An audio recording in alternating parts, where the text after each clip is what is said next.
Bonjour à tous et bienvenue dans ce premier webinaire retour sur les innovations majeures 2019-2020. J'espère que le son est bon pour tout le monde. N'hésitez pas à nous faire un retour dans la rubrique converser si vous avez des problèmes au niveau du son. C'est parti, on est en direct.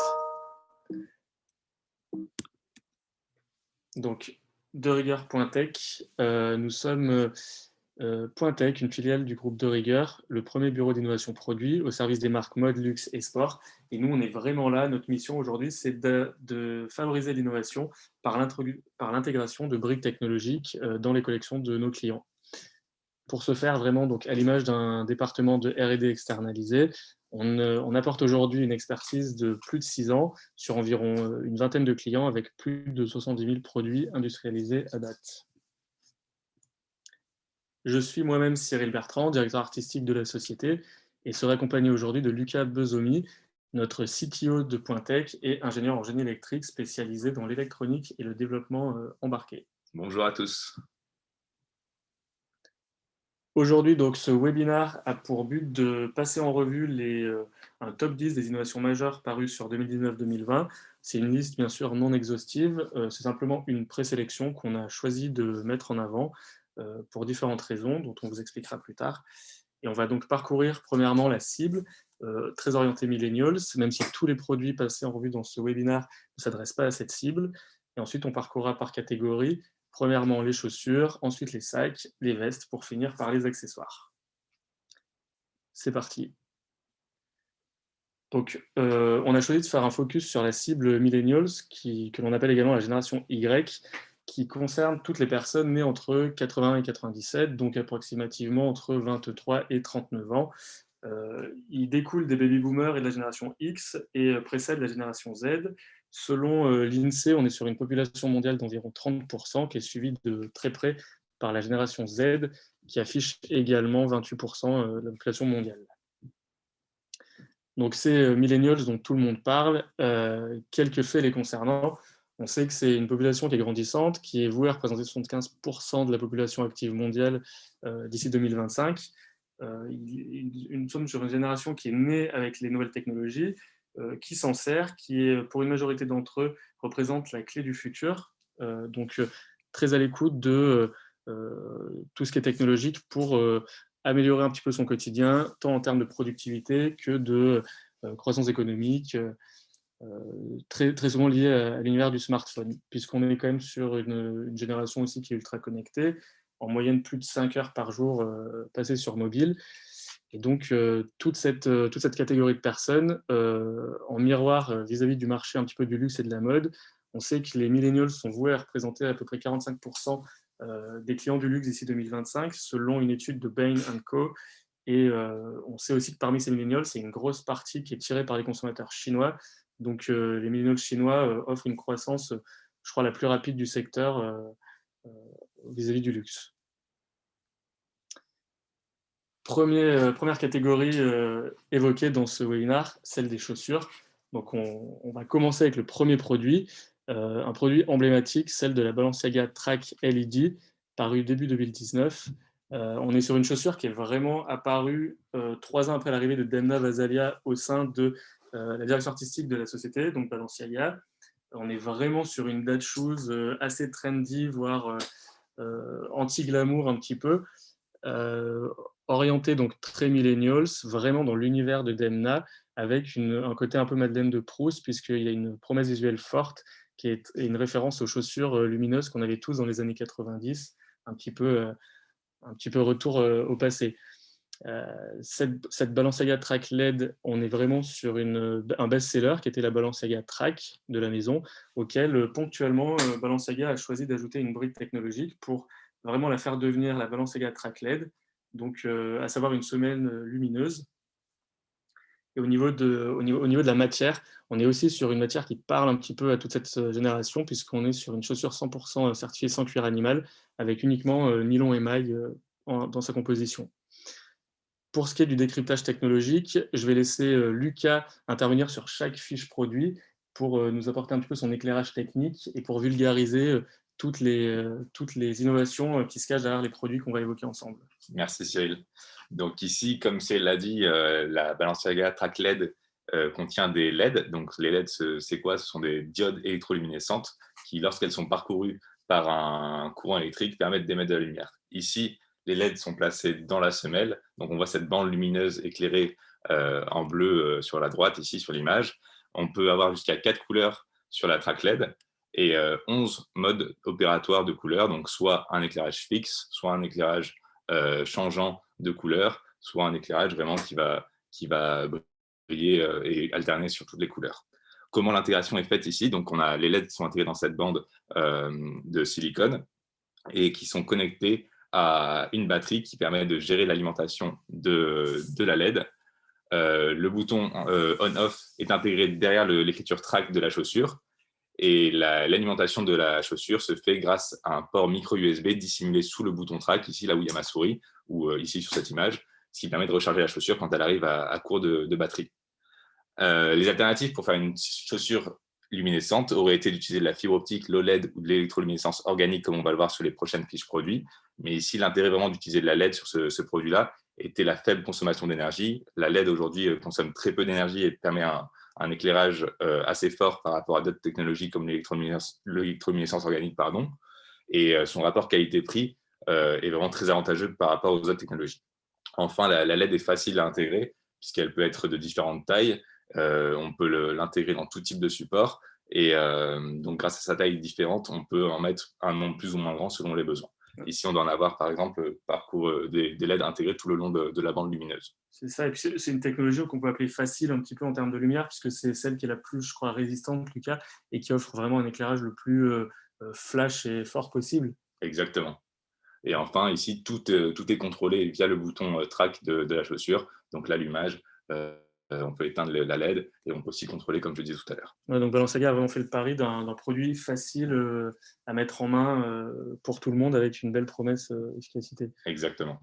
Ok, je reviens sur le retail. Donc niveau de distribution, on a un côté exclusif puisque Balenciaga a choisi de le vendre uniquement en boutique dans un premier temps pour vraiment avoir donc toujours ce côté produit singulier, exclusivité.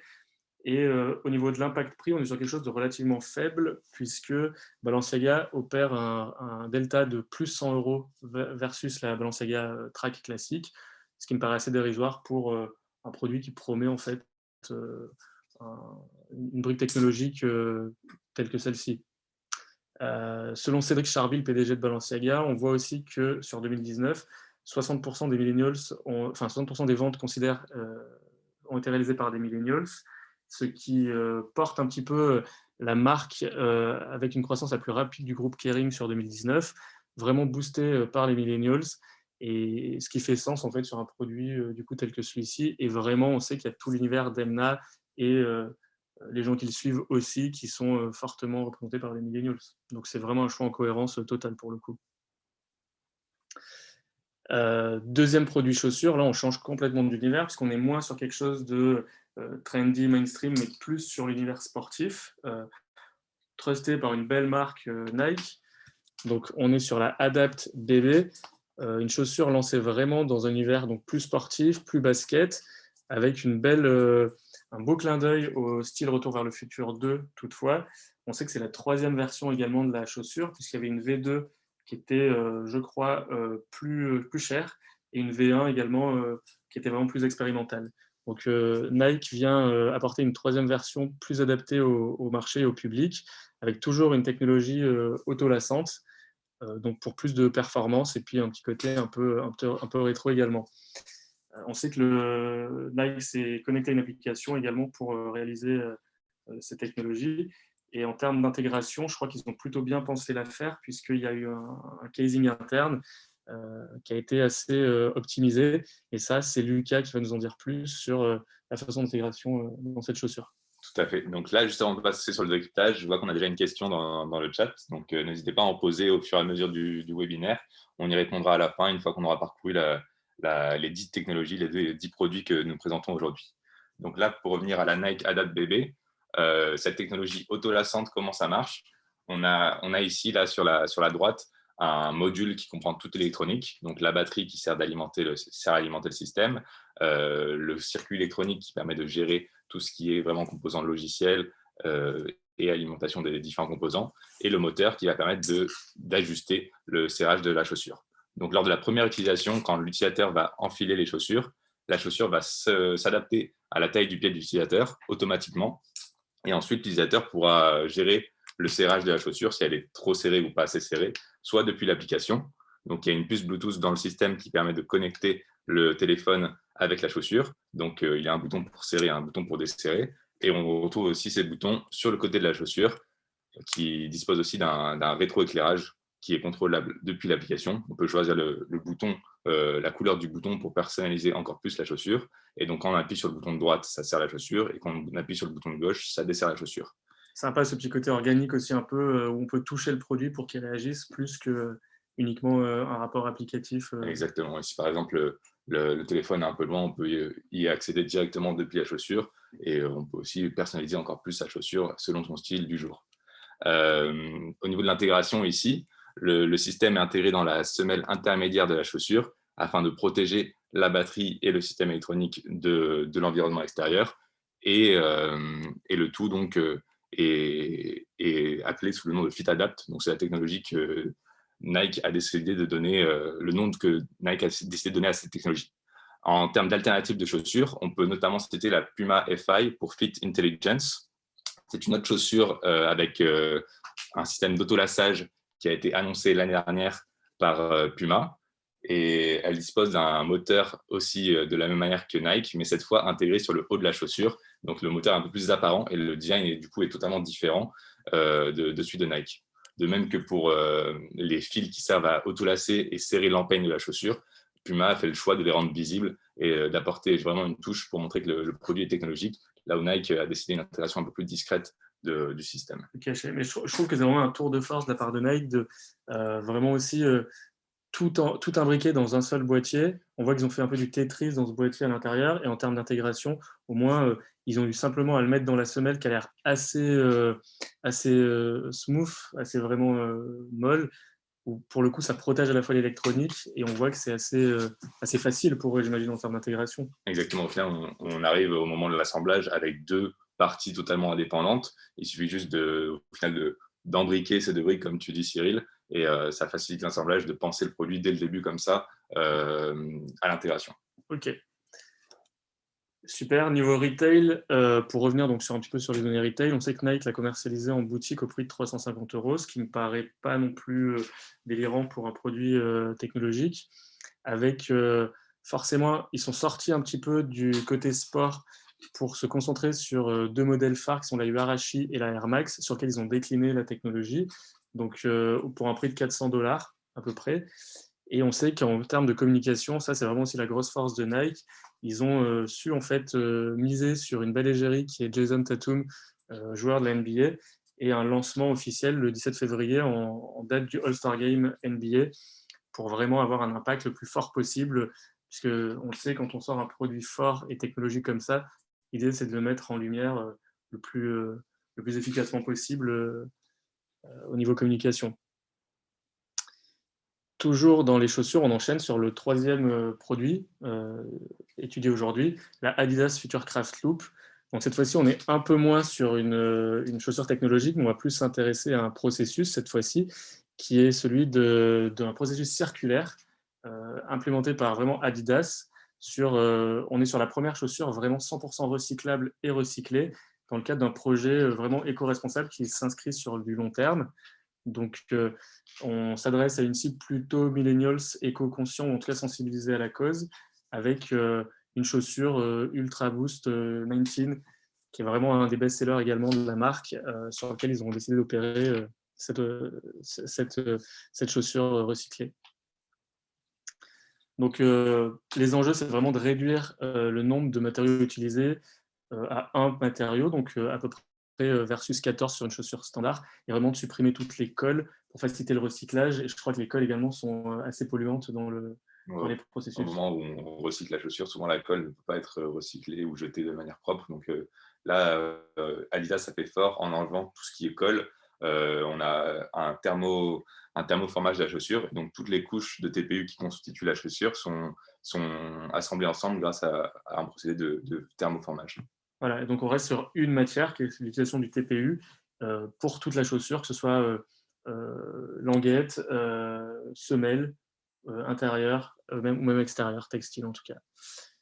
Donc pour se concentrer un petit peu sur le process d'Adidas là-dessus, on sait que c'est un processus qui est assez cadencé, puisqu'on a d'abord en 2019 une première version qui a été remise à 200 participants, à un panel en fait, considéré d'athlètes, de musiciens, même d'employés de la marque, qui les a testés donc pendant un mois, pour ensuite les rendre à Adidas, qui a opéré un nettoyage, un recyclage de la chaussure. Donc pour imaginer un petit peu la chose, on peut imaginer qu'ils les ont directement récupérés, nettoyés, remis dans une cuve pour que tout soit fondu, que ça fasse une sorte de mélasse en fait de TPU, et qui va permettre une fois fondu, de redonner une matière première pour régénérer une deuxième version de la chaussure. Donc là, l'avantage aussi de ne pas avoir de colle, c'est que ces nouveaux composants neufs, ils vont être thermosoudés pour vraiment refaire une génération 2. Et ensuite, ils vont remettre en test cette génération 2 pendant à peu près un mois également, pour ensuite pouvoir générer une troisième version de la chaussure, et ainsi de suite, avoir donc un processus et un procédé qui a été éprouvé avant de lancer sur le marché au printemps 2021 une chaussure 100% recyclée et recyclable. Donc ils ont un peu fait une phase de test, toujours médiatisée quand même. Et on sait aussi qu'Adidas est très attendu sur ce projet-là, parce que il est quand même assez fort. En termes de marché, au niveau communication, ils ont joué le jeu également, puisqu'ils ont fait une promotion avec notamment un spot vidéo avec Willow Smith, qui est la fille de Will Smith, et qui est vraiment une cible très milléniale pour le coup, avec une distribution, donc, comme je le disais, prévue pour printemps-été 2021 si tout se passe bien malgré la crise actuelle, qui peut, on imagine, retarder un petit peu les choses. Et on sait, voilà, comme je le disais, que ça s'ancre aussi dans une dimension plus, plus large de la part d'Adidas, où en fait, en 2015, on avait notamment vu une association avec Parley for the Oceans, pour vraiment ancrer la marque dans ce côté de circularité. Donc ça fait en effet déjà quelques temps qu'Adidas s'inscrit dans cette démarche d'innover sur tout ce qui est développement durable. Et là, avec cette nouvelle chaussure, on est en effet sur un produit qui montre de belles prouesses. Et l'engagement de la marque aussi. On voit qu'Adidas frappe fort, c'est un peu les premiers. Ils ont été suivis de près par Napapijri, qui a également, en fait, sur un nom similaire, sorti la Skidoo et la Rainforest, qui sont un petit peu leurs best-sellers en termes de vestes, mais version circulaire. Donc cette fois-ci, elles ne sont pas recyclées et recyclables, mais elles sont uniquement 100% recyclables, avec en fait également quelques matières sourcées à partir de filets de pêche et autres déchets. Donc Napapijri, on le sait, c'est une marque qui est proche de la nature, qui est vouée à être très outdoor pour ses clients un petit peu. Donc ça fait sens de voir aussi que Napapijri va dans ce sens-là et préserve également l'écosystème naturel touché aussi par ses clients. On va enchaîner tout de suite sur la deuxième catégorie, qui est celle des sacs à dos. Donc, avec un premier produit fort qui est celui du Louis Vuitton Keepall Lighting. Sac à dos, sac à main aussi. Oui, sac voyage pour le coup. Là, on est beaucoup plus sur un sac voyage, sorti en janvier 2019. Là-dessus, on le sait, Vuitton a frappé assez fort, puisque c'était présenté lors d'un défilé homme Virgil Abloh. Ça s'inscrit vraiment dans la continuité de pionniers en innovation qu'opère Louis Vuitton, avec vraiment un côté très esthétique, très axé sur la visibilité, avec également un produit rare, un petit peu edgy, voyageur, ou en tout cas sur une clientèle très sensible à la tech. Et on sait que là-dessus, il y a vraiment un côté technique assez fort, parce que c'est la première fois qu'on voit un sac monogrammé comme ça, Louis Vuitton, avec vraiment un jeu de fibre optique qui a été abrasé pour vraiment laisser se libérer que certaines parties de lumière, tout en offrant aussi une variation commandée par LED. Donc on sait que le monogramme peut changer un petit peu à l'image d'une flamme, vaciller un petit peu au niveau des couleurs. Mais tout ça, Lucas, tu vas peut-être rentrer plus en détail sur l'utilisation, en tout cas le procédé opéré pour le faire. Tout à fait. Donc la fibre optique lumineuse, c'est au final donc juste des fibres de plastique en PMMA avec une très faible épaisseur. C'est un peu similaire à la fibre optique que vous avez chez vous pour transporter de la data entre Internet et vous. Mais là, c'est la lumière qui est transportée par la fibre. Donc, elle peut être tissée facilement grâce à la très faible épaisseur. Le PMMA, c'est aussi connu sous le nom d'époxy, mais là, vu qu'on a quelque chose de très, très fin, on peut le tisser facilement sur des supports tels que le sac Louis Vuitton ici. À chaque bout de la fibre optique, on peut intégrer une LED qui va permettre d'éclairer la fibre optique sous toute sa longueur et projeter donc de la lumière sur l'ensemble du sac. Au niveau de l'intégration, comment ça se passe? On tisse d'abord les fibres optiques. Ensuite, il y a un procédé très important qui est l'abrasion. Donc, ça va consister à créer des minuscules trous tout le long de la fibre optique afin que la lumière s'échappe du guide lumineux. Et c'est ce qui va provoquer en fait cet éclairage latéral qu'on retrouve sur les fibres optiques et sur le sac. Enfin, une fois que cette abrasion est faite, on assemble les fibres et on les connecte par matrice et on les couple après au faisceau des LED. Et le tout est connecté à un circuit électronique qui permet de gérer la couleur, la vitesse d'éclairage des LED et aussi, bien sûr, l'allumage et l'éteignage du système. Donc, il y a un côté un peu software qui va piloter. Exactement, il y a une intelligence qui est programmée dans le circuit électronique afin de gérer toutes les conditions, les scénarios d'allumage du sac. Bien sûr, le tout est alimenté par une batterie, encore une fois, et un convertisseur de puissance qui permet d'ajuster la puissance nécessaire au LED. En termes d'alternatives, ici, on pourrait avoir imaginé un sac qui utiliserait des écrans LED, LCD ou OLED, mais ces écrans-là seraient plus utiles, par exemple, pour l'affichage d'images ou de contenu vidéo, multimédia. La fibre optique ici tire parti de son avantage grâce à son autonomie et son prix. Donc, comme je l'avais dit tout à l'heure, les LED consomment très peu. Ici, on n'a que quelques LED qui sont nécessaires pour éclairer le sac. Et aussi, le rayon de courbure que fournissent ces fibres optiques très fines permet de faire des formes intéressantes sur le sac, comme ici sur le Keyball Lighting. Ouais, c'est vraiment ça le pari qu'a fait Vuitton, et je crois que c'est la première fois qu'on voit vraiment, puisqu'on est habitué à voir en tout cas chez nous, de la fibre optique lumineuse en guide lumineux, vraiment plus sur des hoodies par exemple ou sur des bordures, comme Vuitton l'a fait également sur les chaussures. Et c'est la première fois qu'on voit en fait un canevas comme ça, vraiment abrasé, pour donner en fait ce côté éclairé à certains endroits et pas à d'autres. En effet, et c'est une intégration totalement innovante, puisque même au niveau du toucher, on retrouve un toucher qui est différent de ce qu'on a l'habitude de voir d'habitude sur des produits du marché. C'est vrai qu'on a eu l'occasion de le toucher, et en plus, c'est assez surprenant. Pour revenir un petit peu sur le marché, le côté retail, on sait que c'est un produit image assez fort, puisqu'elle a été, donc, comme je le disais, présentée lors d'un défilé homme par Virgil Abloh. Il a été starifié également sur les réseaux sociaux, puisqu'on a eu une couverture par Bella Hadid qui l'a relayé en story, donc sur une grosse communauté, ce qui fait qu'on en a aussi beaucoup parlé dans la presse. J'ai vu pas mal d'articles dessus. Il a été en plus accompagné sur le défilé par la LV Trainer, qui était une chaussure historiquement faite par Virgil Abloh, qui a été donc refaite pour Vuitton avec de la fibre optique en guide lumineux, cette fois-ci sur les côtés, et avec, je crois, un écran également OLED sur la languette supérieure, donc pour un côté vraiment ultra futuriste, qui était en accord avec le défilé en question. On se souvient tous de la sortie à la fin dans le noir. Et on sait également en com que Vuitton a joué le jeu du partenariat, puisqu'il y a eu sur Vivatech un partenariat avec Snapchat qui permettait en fait de faire un photocall qui transformait une pièce visuelle 2D en espèce d'expérience 3D, et je crois qu'on pourrait repartir aussi avec un produit en 3D dans son téléphone, notamment ce sac par exemple. Et normalement, toujours sur le côté rareté et dimension exclusive, on a une disponibilité en commande spéciale ou précommande depuis fin novembre 2019, ce qui fait qu'on imagine peu de produits, d'où la dimension assez rare de ce produit. On enchaîne tout de suite avec le deuxième sac de Vuitton, le Speedy et le Duffel, qui ont été présentés en mai 2019 sur un défilé femmes cette fois-ci, Nicolas Ghesquière à New York pour une collection croisière. Donc là, on est toujours sur une technologie de pointe propre à Vuitton, qui en fait apporte un côté ultra futuriste via la digitalisation également sur ces sacs à main, où là, on est sur un sac amélioré par des écrans souples, qui s'adresse plutôt à une cible, je dirais, edgy, voire trendy, assez en recherche de produits singuliers, assez forts. Et donc, comme je le disais, agrémenté d'écrans souples. On sait qu'ils l'ont présenté sur deux types de sacs lors du défilé. Il y a le Speedy qu'on peut voir à gauche et avec 4 écrans, 2 de chaque côté, et le Duffel sur lequel ils ont mis 2 écrans souples, un de chaque côté. Et lors du défilé, je crois qu'il y avait des écrans en fait, qui changeait et qui présentait des villes un petit peu autour du monde mises en lumière. Mais les avantages vraiment de l'OLED et de ces écrans-là, Lucas, tu peux nous en dire un petit peu plus? Donc, depuis tout à l'heure, on parle beaucoup de la LED. Maintenant, on a l'OLED. Qu'est-ce que c'est l'OLED par rapport à la LED? C'est juste une technologie d'éclairage aussi qui va être constituée de moins de couches, ce qui permet une épaisseur déjà beaucoup plus fine que sur de la LED.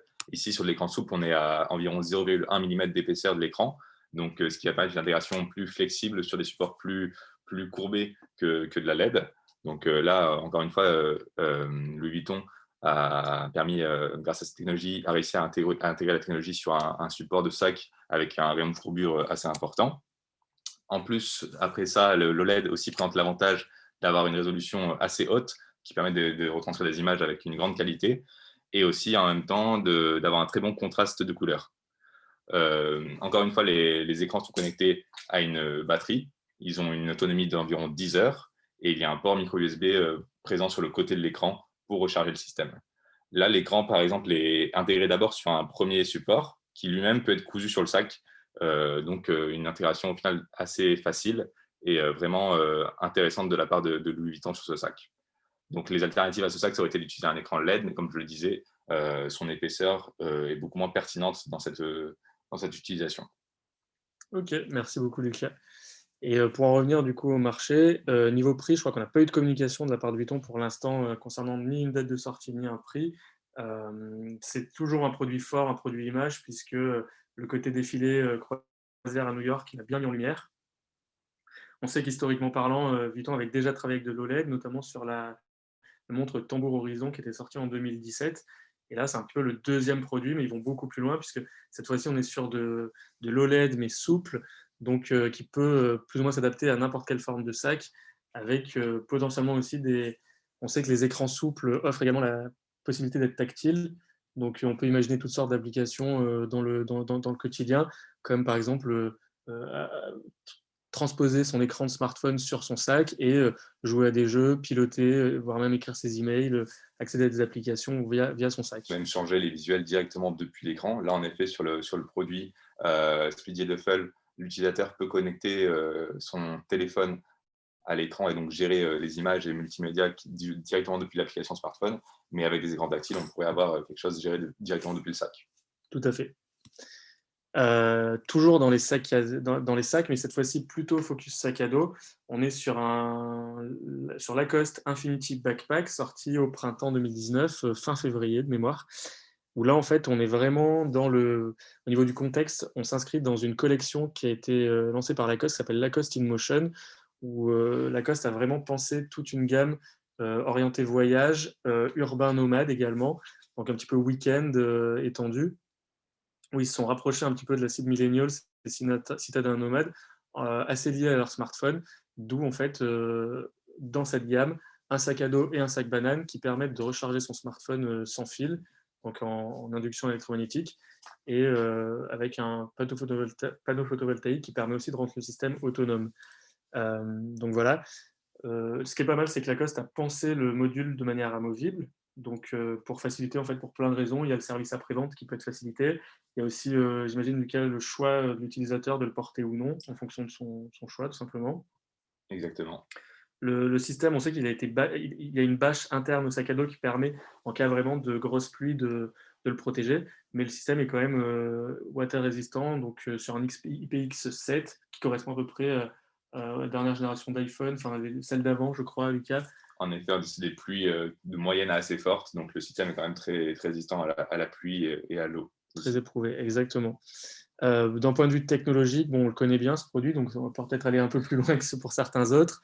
Mais Lucas, tu veux nous faire une petite... Donc ici, on a deux grosses briques technologiques. La première, c'est celle qui est au-dessus du module, c'est le panneau solaire photovoltaïque. Qu'est-ce qu'on a utilisé ici pour réaliser ce panneau solaire photovoltaïque? Ce sont des cellules photovoltaïques rigides en silicium.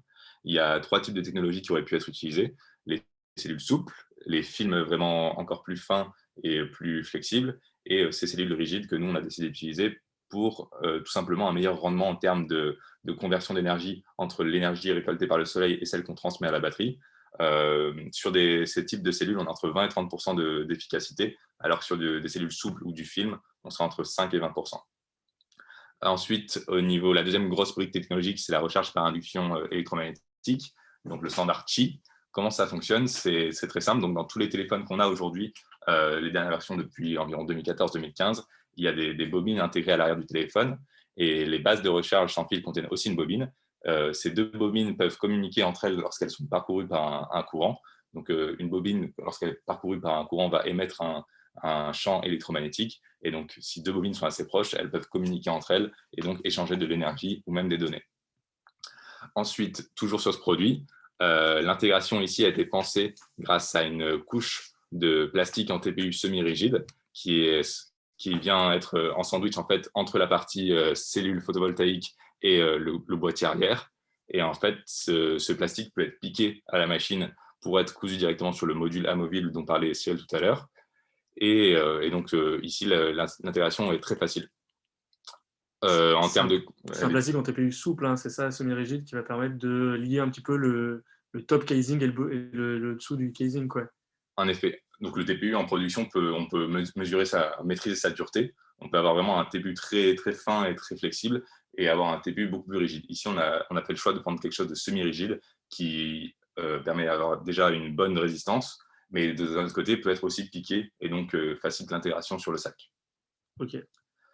Donc voilà pour ce produit-là. Je pense que j'ai fait le tour des technologies. Et bien sûr, il peut être rechargé aussi par un port micro USB au cas où il y a une longue semaine où il n'y a pas beaucoup de soleil, comme aujourd'hui et cette semaine à Paris. On peut bien évidemment recharger son module grâce à un port micro USB et faire charger son téléphone dans toutes les conditions. Ça, c'est un choix un peu plus sécuritaire, effectivement, de la part de Lacoste pour aussi, en cas de hiver, grisaille, sans soleil, avoir aussi l'option B sous la main quand même.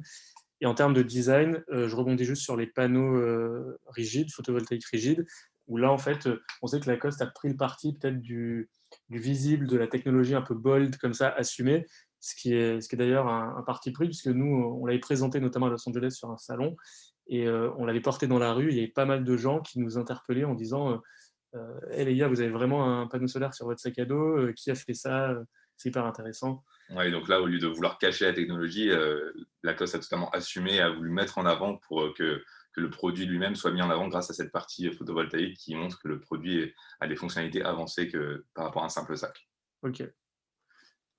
En termes de retail, on sait que Lacoste a eu un impact prix assez faible puisqu'on est sur un sac qui est vendu 185 €, soit un prix similaire aux autres sacs de la gamme à peu près similaire à Lacoste. On est sur une distribution internationale, d'abord en point physique flagship Lacoste et point de vente revendeur, et ensuite également online, donc sur le site propre à Lacoste et aussi chez quelques revendeurs en ligne. Au niveau promotion, Lacoste a joué le jeu de la communication également, notamment sur les réseaux sociaux, avec des stories Instagram qui faisaient un petit teasing du sac pour vraiment le dévoiler petit à petit. Et on sait que là, ça s'ancre totalement dans la strate de Lacoste, qui fait souvent aussi sur les réseaux sociaux des collaborations avec des rappeurs, ou en tout cas des personnes qui sont un petit peu dans cette cible millennials, univers rap propre à la marque. On change totalement d'univers puisqu'on bascule sur le City Backpack de Saint-Laurent, qui a été une sortie assez surprenante en septembre dernier, où là, en fait, on est plus sur un sac assez concept store, assez conceptuel, plutôt destiné à des early adopters, puisqu'on est sur un Google Jacquard Tag, en fait, qui avait été précédé par la veste Google Levi's sortie quelques années plus tôt. Cette fois-ci, en fait, Jacquard s'associe à une marque beaucoup plus luxe, qui est Saint-Laurent, et notamment elle est liée à la sortie au lancement de Saint-Laurent Rive Droite, qui est un concept store situé à Paris et à Los Angeles, où là, on va vraiment être sur une cible voilà, beaucoup plus early adopter, un peu edgy, un peu en recherche de produits assez rares. Et ce produit promet pas mal de fonctions, notamment piloter son smartphone via la bretelle gauche du sac qui affiche une surface tactile. Donc voilà, il y a 20 fonctionnalités qui sont personnalisables via une application, plusieurs interactions, et on peut imaginer en fait voilà, une cible de cycliste urbain par exemple, qui a vraiment besoin en termes de praticité d'avoir accès à son téléphone sans pouvoir le sortir de sa poche. D'un point de vue technologique, alors qu'est-ce qu'il a à cacher ce sac, Lucas? Donc là, le produit en lui-même repose sur le Jacquard Tag qui a été développé par Google ATAP. Donc c'est la section projet et technologies avancées de Google qui innove et propose des innovations dédiées vraiment à des objets connectés du quotidien. Donc ce petit tag tient dans la paume de la main, c'est très, très, très fin, très petit. Et donc il est intégré ici dans le sac à dos, là où la flèche pointe ici. On sait qu'ils ont miniaturisé leur tag, je crois, par rapport à la V1, parce que sur la veste Levi's, moi, de mémoire, je me souviens que c'était quand même assez gros, assez visible. Et ils ont fait la promesse, en tout cas, d'aller plus loin en vraiment le diminuant. Ça fait partie des améliorations, en effet, qui ont été faites. Aussi, le boîtier est certifié IP54, ce qui garantit une protection contre la poussière, l'eau, etc. Très, très bonne. Donc là, toute l'intelligence vraiment réside dans ce tag. Et la seule partie électronique qui a été ajoutée en plus de ce tag sont les capteurs qui résident donc dans la bretelle gauche du sac à dos. On a différents capteurs, donc des capteurs type accéléromètre, gyroscope, capteurs de pression, capteurs tactile et capteurs capacitifs qui permettent en fait de lire et d'analyser les mouvements produits par l'utilisateur sur la bretelle et donc de faire plein de contrôles. Donc le Jacquard Tag est connecté au téléphone via Bluetooth et donc quand il va interpréter les mouvements de l'utilisateur sur la bretelle, on va pouvoir par exemple stopper la musique, décliner un appel, décrocher un appel, changer de musique, etc. Donc vraiment des utilisations utiles pour tout ce qui est cycliste ou même utilisateur nomade. Ok. Pour ce qui est du retail, on sait que, en tout cas, il intervient sur un sac qui est déjà commercialisé par Saint-Laurent, qui s'appelle le sac City, CITY. Cette fois-ci, il devient City avec le E. Un impact prix également de 100 € supplémentaires, donc ce qui me paraît quand même pas non plus déconnant pour un produit intégrant autant de fonctionnalités, puisque là, c'est quand même assez poussé. On a vraiment l'intelligence Google Jacquard aussi derrière. En termes de distribution, il est, donc, comme je le disais, uniquement vendu sur les magasins, les concept stores rive droite de Paris et Los Angeles, et sur les portails en fait en ligne de la maison, sur les portails rive droite. En termes de promotion, Saint-Laurent fait le pari, encore une fois, d'une communication très discrète, mais fidèle à l'ADN de la marque, et pour une efficacité quand même redoutable, puisque, de mémoire, il a été vendu assez rapidement par Saint-Laurent et coulé assez rapidement. Donc, on peut supposer que ça correspond totalement à la cible cliente de ces concept stores. On bascule sur les vestes tout de suite, sur notamment un univers assez sportif, assez pointu, offert par Fusalp, avec son programme Fusalp Future Piste 1, sorti début 2019, oui, où là, en fait, on sait que Fusalp a offert un programme de recherche et développement qui vise à sortir un petit peu des collections plus performantes, technologiques, avec toujours cette élégance propre à la marque. On s'adresse plutôt à des skieurs donc expérimentés, en recherche de performance, mais sans mettre de côté le côté style, ce qui est assez fidèle à la clientèle Fusalp. Le style est quand même assez important, j'ai l'impression. On a cette fois-ci donc dans 2 vestes, un modèle femme et un modèle homme, Julia et Sander, la possibilité de rendre la veste chauffante, donc soit pour une utilisation plutôt montagne, plutôt ski, plutôt sportive, ou alors pour une utilisation plus urbaine, en cas de ville également, où il fait assez froid. Donc là, Fusalp a vraiment fait le choix d'utiliser une technologie FlexWarm avec une matière soft shell à l'intérieur sur donc, ces 2 modèles. Mais pour aller plus loin, peut-être dans l'intérieur de la veste, Lucas. Donc oui, la veste repose sur la technologie FlexWarm, qui a été en fait lancée sur une campagne de crowdfunding sur Indiegogo en 2013. Et donc elle a été toute la phase de recherche et développement a eu lieu entre 2013 et 2016. Maintenant, c'est une technologie brevetée qui a fait ses preuves. Et en fait, ça consiste sur un matériau nanocomposite très, très, très fin, de 0,5 mm d'épaisseur. Cette épaisseur permet d'imprimer ce matériau directement sur des surfaces telles du textile. Et donc, lorsque ce matériau est parcouru par un courant, il permet de générer de la chaleur. Donc, le tout ici est relié à un système d'alimentation présent dans la poche intérieure de la veste. On a en fait juste un fil qui permet de connecter sa veste à n'importe quel powerbank. On peut brancher n'importe quel type de batterie en fait avec une toute batterie de secours qui génère une tension standard de 5 volts en fait, peut être branchée et alimenter la veste. Donc, le contrôle du système se fait directement grâce à ces deux boutons. On a un bouton pour l'allumage et l'éteignage du système et un bouton pour gérer la puissance de la chaleur générée par la veste. Donc, il y a trois modes. Donc, mode avec une chaleur moyenne, plus forte et encore plus forte. Avec des couleurs, des codes couleurs, vert, jaune, rouge, de mémoire en termes de design. Exactement, on a un retour lumineux qui permet de savoir quelle chaleur est actuellement en train d'être générée dans la veste. Et donc le tout ici intégré dans des boutons en silicone très agréable au toucher sur le côté de la veste. Le matériau nanocomposite en lui-même est intégré dans la doublure, sur tout le dos de la veste, et donc il est presque insensible au toucher, invisible aussi à l'œil nu. Donc ce qui est un très bon point là sur le produit Fusalp. C'est léger surtout, il n'y a pas enfin, à part la batterie qui peut rajouter du poids supplémentaire. À part la batterie, la différence de poids entre le modèle de la veste sans la techno et avec la techno est presque imperceptible. Donc, le dernier point, c'est que ce matériau nanocomposite est intégré entre deux couches. Une couche d'abord étanche pour assurer sa lavabilité à la machine. Donc, en effet, si on enlève la power bank et qu'on couvre les petits connecteurs ici avec les caches en silicone prévus à cet effet, on peut tout à fait laver la veste. Et le dernier point, c'est que le matériau nanocomposite est aussi intégré dans une couche qui conserve l'énergie calorifique générée par la veste, donc afin de mieux gérer la chaleur et mieux la garder avec l'utilisateur. Après, l'avantage de l'utiliser dans une veste, c'est aussi qu'une veste, on la passe rarement à la machine, on conseille plutôt du pressing sur ce genre de produit pour un nettoyage. De toute façon, dès qu'il y a des technologies dans un produit, on va chercher à limiter le nombre de lavages pour quand même conserver la longévité de la technologie le plus longtemps possible. D'autres alternatives à cette technologie ont été utilisées les fibres de carbone. Donc, c'est la solution historique utilisée pour faire du textile chauffant. C'est des fibres un peu plus épaisses que ici la technologie FlexWarm et qui permettent, lorsqu'elles sont aussi parcourues par de l'énergie, de générer de la chaleur.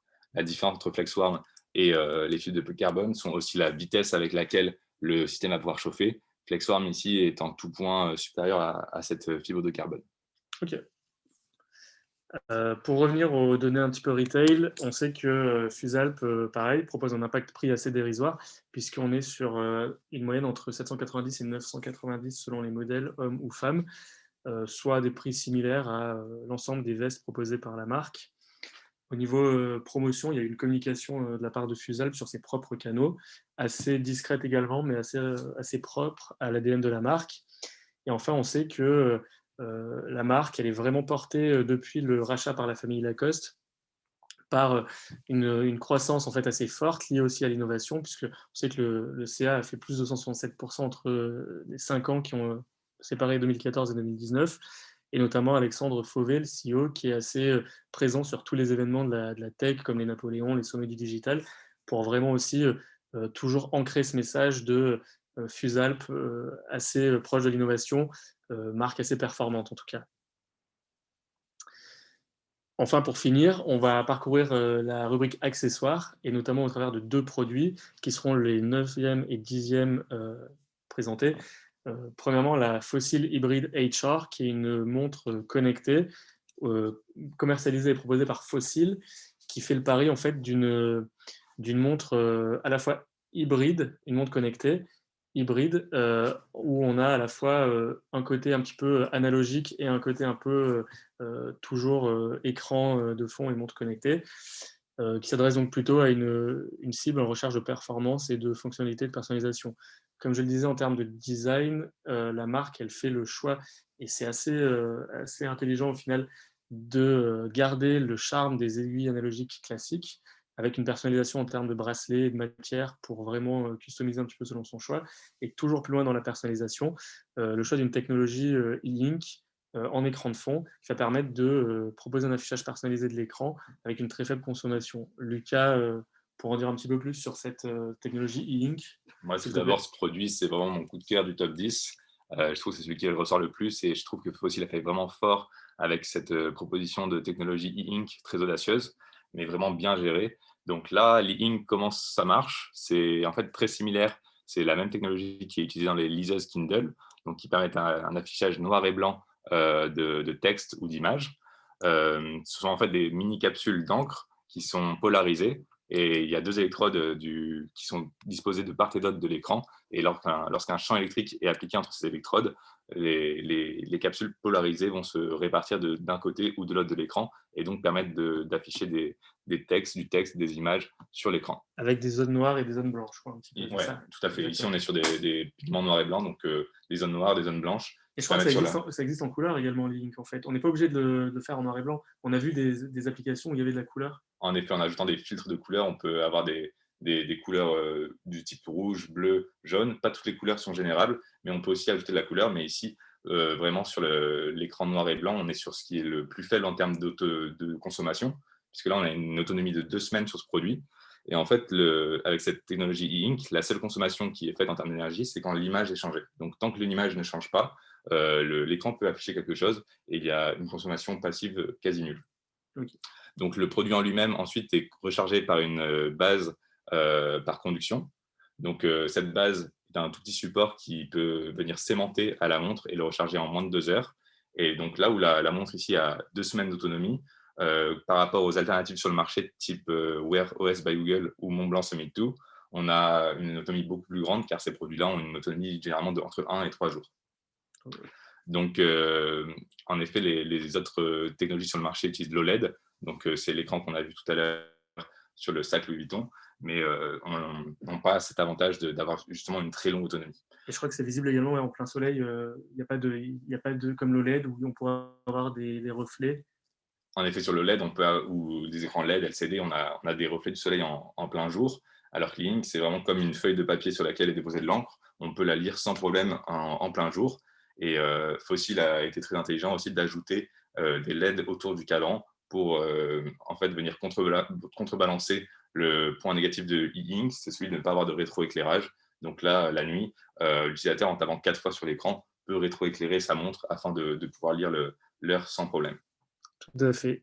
Au final, on peut dire que Fossil a fait le pari de rendre assez fonctionnelle une technologie qui n'est pas hyper sexy, puisque la Kindle a un côté assez noir et blanc, assez figé. Et là, en fait, Fossil, ils ont réussi à trouver le pivot et vraiment le bon angle pour l'utiliser de manière intelligente. Et je crois que ça a porté ses fruits parce qu'en termes de promotion, on a vu beaucoup de vlogueurs sur les plateformes de vidéos qui faisaient des revues en fait, de cette montre. Et elle a été très, très bien notée, très, très bien accueillie. Je pense aussi dû à la performance et à un prix qui est quand même assez dérisoire, puisque on est à 199 € en moyenne selon les modèles, hein, mais pour une montre connectée, avec autant de données remontées toujours, assez faible en fait en termes de prix. Par exemple, je crois que les 2 montres que j'ai citées juste avant qui utilisent l'OLED sont au moins à 100 € plus chères. Donc, c'est vraiment un avantage concurrentiel que Fossil apporte ici. Ok. Dernier produit passé en revue, le Montblanc Augmented Paper, paru en juin 2019, où là, en fait, on est vraiment sur toujours l'univers papeterie qui caractérise Montblanc et qui sont un peu les basiques de la marque. Montblanc revient en fait un petit peu avec un tour de force, celui de Augmented Paper, qui va permettre en fait à la fois pour une cible de créatifs qui est plutôt en recherche de dessins, de croquis, ou alors de hommes d'affaires un peu nomades, d'écrire directement sur le carnet et de transposer ces croquis, ces dessins ou bien l'écriture sur son smartphone ou tablette, donc en numérique. Et même en allant plus loin, Montblanc propose de digitaliser le texte et donc l'application est capable de reconnaître le texte écrit et de le transformer en texte numérique. Donc après modifiable directement via son ordinateur. Donc ça, c'est vraiment le gros pari et la grosse promesse faite par ce produit. On sait aussi que l'application software derrière est capable de détecter plus d'une dizaine de langues, je crois 12 pour être exact. Donc on est sur quelque chose d'assez poussé. En termes de décryptage, il y a pas mal de fonctionnalités, c'est assez dense. Lucas, tu peux nous en dire plus? Donc là, la technologie repose sur l'EMR, donc la résonance électromagnétique. Donc, sur la partie droite du calepin, on a un écran LCD sous lequel sont disposés des capteurs de résonance électromagnétique. Et en fait, ces capteurs vont communiquer avec le stylo fourni par Montblanc pour le produit. Donc, le stylo est aussi équipé d'un émetteur d'ondes électromagnétiques. Et en fait, dès qu'il va venir déposer de l'encre sur les pages droites du bloc-notes, les capteurs vont capter les ondes électromagnétiques émises par le stylo afin de reproduire avec une très grande fidélité l'image ou le texte reproduit par l'utilisateur. Donc, le calepin en lui-même est connecté en Bluetooth avec l'application smartphone. Il y a 2 boutons présents sur le calepin, un bouton pour allumer le système et un bouton pour faire l'appairage avec le téléphone et aussi enregistrer à chaque fois qu'un texte ou une image est fini, son texte ou son image sur son téléphone. Le tout est fourni avec un numériseur électronique. Donc, comme tu le disais tout à l'heure, dès qu'on a fini, on enregistre. Et il y a une reconnaissance de texte qui a été faite sur la partie applicative, donc sur la partie smartphone, afin de pouvoir reconnaître le texte dans 12 langues différentes, comme tu disais tout à l'heure, Cyril. L'autonomie est environ 3 heures. Non, c'est la durée de charge, pardon, et l'autonomie est jusqu'à entre 8 et 10 heures. Et le bloc-notes est constitué de 100 pages. Donc, une fois qu'on arrive à la fin des 100 pages, on peut tout à fait racheter un autre papier avec Montblanc ou même utiliser n'importe quelle feuille blanche. En fait, n'importe quelle feuille blanche, puisque au final, c'est juste cette partie-là, la partie droite du calepin, qui enregistre l'encre et enfin, le texte généré par l'utilisateur. Ok, après Montblanc, c'est sûr, c'est pour rester dans l'univers. On sait qu'en tout cas, en termes de retail, le prix proposé est entre 735 et 835 selon les modèles, et que ça a surtout permis de générer à Montblanc en fait, beaucoup de retombées presse, notamment dans le Journal du Luxe, Le Temps, Le Figaro, où vraiment on a, en fait, Montblanc a bénéficié de ce côté un peu marque traditionnelle, certes, mais qui fait un pas vers l'avenir, qui sort un produit assez poussé, assez bien mené et bien accueilli, je crois, également par le public. Ils l'ont présenté également à Vivatech avec des opérations en communication où il y avait une dessinatrice professionnelle qui permettait de dresser le portrait des personnes croisées sur le salon et ensuite de les envoyer directement sur le smartphone de la personne par mail avec tout le croquis en train de se réaliser. On peut, à l'image d'une vidéo, en fait, revoir chaque trait, trait par trait posé sur le papier. Vous voyez là, en effet, la fidélité de retranscription de l'image et aussi toutes les capacités d'exporter l'image, qui sont les atouts de ce produit. Exactement. Donc voilà, on est arrivé à la fin de ce top 10. Nous, donc, pour rappel, c'est vrai que Pointech, on est vraiment un bureau d'innovation produit, donc notre valeur ajoutée, elle est vraiment là-dessus. On essaie d'accompagner les marques avec lesquelles on travaille dans l'intégration technologique pour pouvoir sortir des produits plus innovants. L'intégration, c'est vraiment notre cœur de métier. Et on est vraiment là pour aller depuis la phase d'étude jusqu'à la phase de mise au marché. Donc, sur cette phase d'étude jusqu'à la mise au marché, en effet, comme tu dis, Cyril, nous, on a une valeur ajoutée qui va se présenter à chaque étape. Donc, la première étape, la phase d'étude, c'est la phase pendant laquelle on va imaginer le produit avec le client, le concevoir avec lui. On a vu parmi ces 10 produits pas mal de technologies, mais ce n'est pas une liste exhaustive. Bien sûr, il y a plein de technologies qu'on peut réaliser dans nos produits. Ça peut aller de la reconnaissance d'empreintes digitales au contrôle vocal de montres, etc. Il y a vraiment plein de technologies qu'on peut adresser. Donc, c'est vraiment pendant cette phase d'étude qu'on va imaginer le produit, imaginer son intégration, étudier ses conséquences en termes de réalisation technique, économique et réglementaire.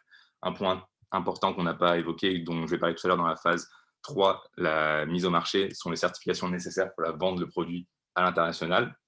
Donc, souvent, la phase 1, ensuite, est finie par une preuve de concept, donc qui va être une version quick and dirty du produit, et qui va permettre ensuite d'enchaîner sur la partie 2, donc la partie prototypage. Donc, on va réaliser une version presque finale du produit qui va répondre à toutes les attentes du cahier des charges fourni pendant l'étude 1. Ensuite, donc, la dernière phase, la phase d'industrialisation. Une fois que le produit a été validé par le client et par le fournisseur, nous-mêmes, nous générons l'outillage nécessaire à réaliser toutes les parties mécaniques du système. On fait ensuite une pré-production d'environ une centaine de pièces, 200 pièces, pour que le produit puisse être montré en interne chez la marque et générer du contenu marketing. Et enfin, la production de masse, généralement à partir de 1000 pièces, est faite afin de préparer la mise au marché du produit. Donc, la deuxième partie de cette industrialisation est bien sûr la certification et la partie logistique. Donc, les certifications sont très importantes sur tous les produits électroniques, puisqu'il y a différentes certifications selon le pays dans lequel on souhaite vendre son produit. Donc, vous connaissez sûrement la norme CE en Europe qui s'applique à tous les produits vendus en Europe, la norme FCC aux US qui va être nécessaire aussi pour vendre son produit aux États-Unis. Il y a plein de certifications partout dans le monde et donc nous travaillons avec plein de bureaux, de laboratoires de certification type Intertech, Entech, Bureau Veritas qui ont vraiment une expertise dans la certification du produit. Le dernier point est la logistique. Donc, la logistique concernant les produits électroniques n'est pas toujours évidente. c'est pas aussi simple que des produits qui ne contiennent pas d'électronique. Parce que En s'il y a effet, des batteries, c'est dangerous goods, en par effet, exemple. les Ouais. batteries sont considérées comme des marchandises dangereuses.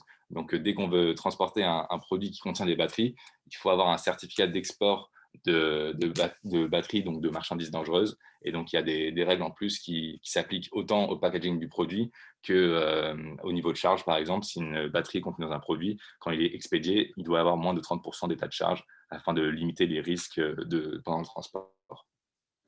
Donc, nous, on apporte vraiment notre expertise de la partie 1 à la partie 3 de cette méthodologie. Et nous-mêmes, en interne, nous sommes certifiés pour transporter les batteries partout dans le monde.